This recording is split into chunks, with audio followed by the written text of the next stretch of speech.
उनके चेहरे से नजर नहीं हट रही है। ऐसा लग रहा है कि उनकी मूरत को निहारते रहे।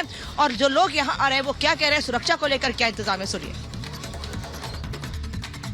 इतनी भीड़ है जो बहुत सावधानी होकर के प्रशासन को दर्शन कराने के लिए व्यवस्था किया है, इसलिए वो दर्शन बहुत मनोरम भी चल रहा है।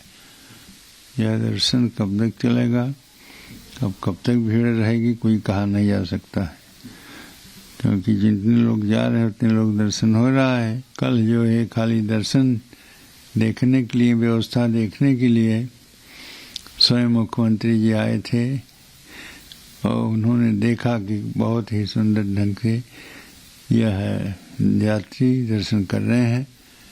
इस प्रकार से जो है सब कुछ सकुशल संपन्न हो जाएगा, इसमें कोई संशय नहीं है।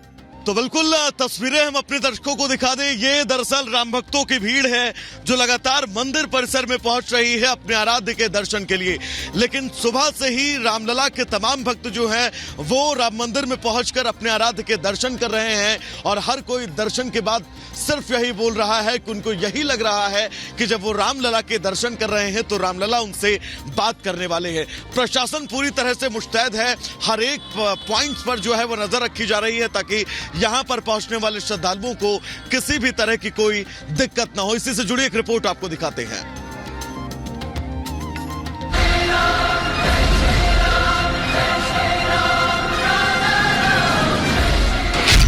प्रभु श्री राम भव्य मंदिर में विराजमान हो गए हैं। देश के कोने कोने से राम भक्त अपने आराध्य की एक झलक पाने के लिए बेताब हैं। यही वजह है कि लाखों की संख्या में श्रद्धालु राम नगरी पहुंच रहे हैं।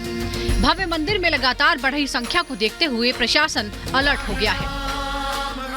राम जन्मभूमि परिसर में सामान्य दर्शन का आज दूसरा दिन है। कल जिस तरह से तमाम व्यवस्थाएं थी, ज्यादा भीड़ बढ़ने के चलते सुबह कुछ स्थितियां जो है वो नियंत्रित हो गई थी, लेकिन दोपहर होते होते उन स्थितियों को नियंत्रित कर लिया गया था और आज बहुत नियमों के साथ जो है वो राम भक्त कतार होकर राम जन्मभूमि में रामलला के दर्शन करने के लिए पहुंच रहे हैं।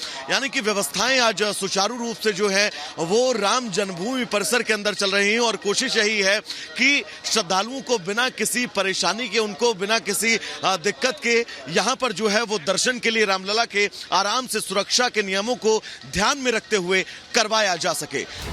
भव्य मंदिर में उमड़ी भीड़ को संभालने के लिए बड़े बड़े अधिकारी मौके पर हैं। स्पेशल डीजी प्रशांत कुमार, प्रमुख सचिव संजय प्रसाद और आईजी प्रवीण कुमार ने मोर्चा संभाल रखा है। मंदिर की स्थितियों की लगातार जानकारी ले रहे हैं।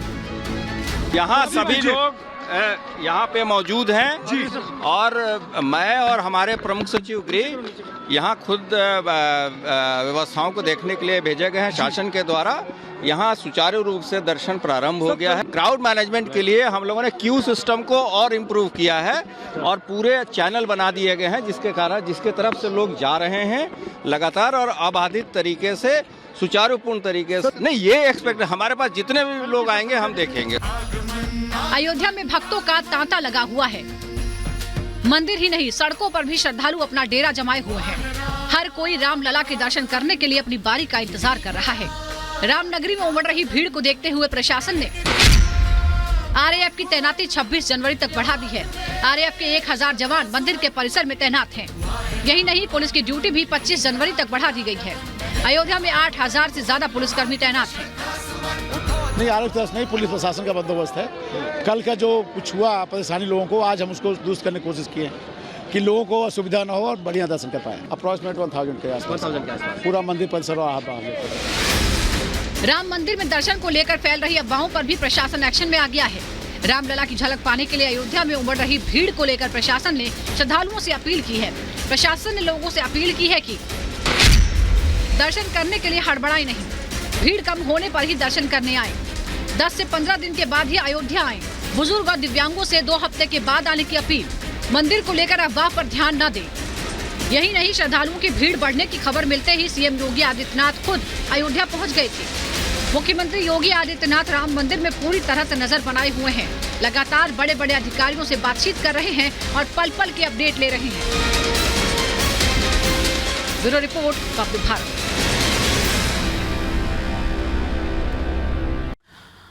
और इधर पश्चिम बंगाल के उत्तर 24 परगना की बात करें तो यहां पर टीएमसी नेता शाहजहां शेख के घर पर एक बार फिर से ईडी की टीम पहुंच गई है। राशन घोटाला ये पूरा मामला, जिस पर एक बार पहले भी छापेमारी के लिए शाहजहां शेख के घर पर टीम पहुंची थी और एक बार फिर से अब पहुंच चुकी है। आपको दिखाते हैं इसी से जुड़ी एक रिपोर्ट।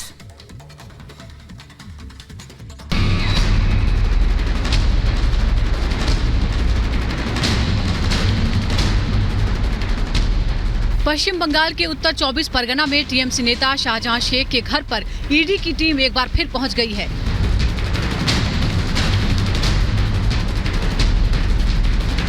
राशन घोटाले के मामले में जांच के लिए छापेमारी करने पहुंची ईडी की टीम पर हुए हमले के मामले को सरकार ने बेहद गंभीरता से लिया है। ईडी के अधिकारी केंद्रीय अर्धसैनिक बलों के जवानों के साथ शाहजहां शेख के घर पहुंचे। 19 दिन पहले शाहजहां शेख के घर पर छापेमारी करने पहुंची ईडी की टीम पर भीड़ ने हमला कर दिया था। इस हमले में ईडी की टीम के कई अधिकारी जख्मी हो गए थे। जानकारी के मुताबिक हमले के दौरान शाहजहां शेख अपने घर पर ही थे। सूत्रों के मुताबिक ईडी अधिकारियों पर हुए हमले के बाद से शाहजहां शेख फरार है। टीएमसी नेता शाहजहां शेख के खिलाफ लुकआउट नोटिस भी जारी हो चुका है, क्योंकि आशंका जताई जा रही है कि टीएमसी नेता शाहजहां शेख बांग्लादेश भागने की कोशिश में थे। Bureau report, Republic Bharat.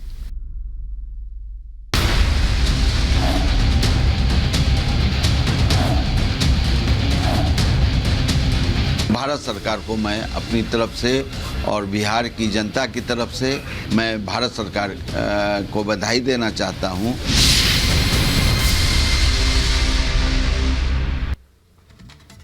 और अब एक बड़ी खबर का यहाँ पर रुख करते हैं। नीतीश और तेजस्वी में बातचीत नहीं हो रही है। कर्पूरी ठाकुर जयंती कार्यक्रम में दोनों ही नेता शामिल हुए थे, लेकिन बात नहीं हुई।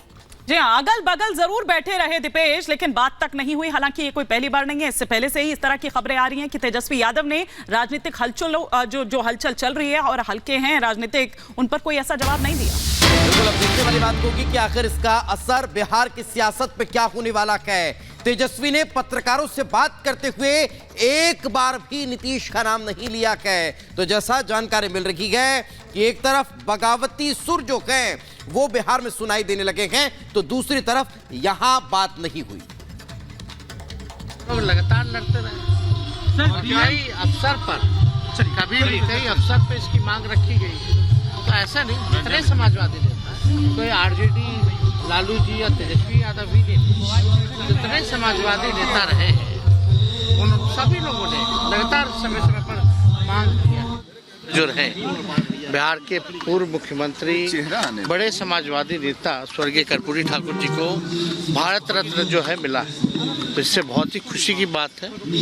लेकिन इसका असर कहीं ना कहीं पॉलिटिकली ये भी देखा जाएगा कि जो हम लोगों ने जाति आधारित गणना जो कराया और जो संख्या बाद में जो निकल के आई, उसके बाद ही जो भारत सरकार को जो है इस पर निर्णय लेना पड़ा।